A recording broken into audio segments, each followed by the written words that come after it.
LDF Ambalathukara local തെരഞ്ഞെടുപ്പ് rally നടന്നു. John Brittas MP ഉദ്ഘാടനം ചെയ്തു. നിരന്തരം കളവ് പറയുകയും തട്ടിപ്പും പിടിച്ചുപറിയും മുഖമുദ്രയാക്കിയ കോൺഗ്രസിന്റെ കയ്യിൽ കേരള ഭരണം എങ്ങനെ ഏൽപ്പിക്കാൻ കഴിയുമെന്ന John Brittas MP LDF Ambalathukara local തെരഞ്ഞെടുപ്പ് റാലി അമ്പലത്തുകരയിൽ ഉദ്ഘാടനം ചെയ്ത് സംസാരിക്കുകയായിരുന്നു ജോൺ ബ്രിട്ടാസ് MP.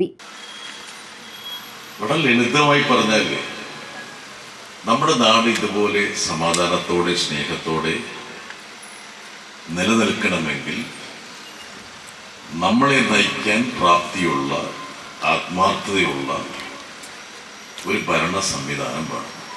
ഇത്രേ ഉള്ളൂ, ഇല്ലാത്ത കാര്യം ഓരോന്നുമില്ല കേട്ടോ. റോക്കറ്റ് സയൻസ് ഒന്നുമില്ല.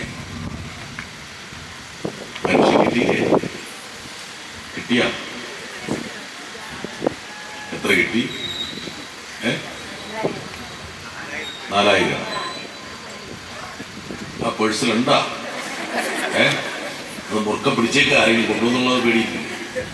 ആരും കൊണ്ടുപോകില്ല. എല്ലാവരും കിട്ടില്ല, ആരെങ്കിലും മുടക്കിയിട്ടുണ്ടാ?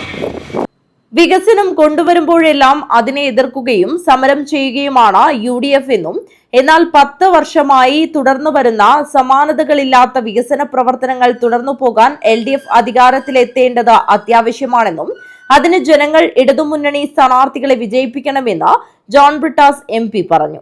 C. രഞ്ജിത്ത് അധ്യക്ഷത വഹിച്ചു. സ്ഥാനാർത്ഥി Govindan Pallikkappil, C. Prabhakaran, VK Rajan, M. Rajan, മടത്തിനാട്ട് Rajan, V. Prakashan, K. Sujatha, KV Pramod, Bangalam P. Kunhikrishnan, N. Balakrishnan, P. Govindan എന്നിവർ സംസാരിച്ചു. K. നാരായണൻ സ്വാഗതം പറഞ്ഞു. News bureau, Kanhangad.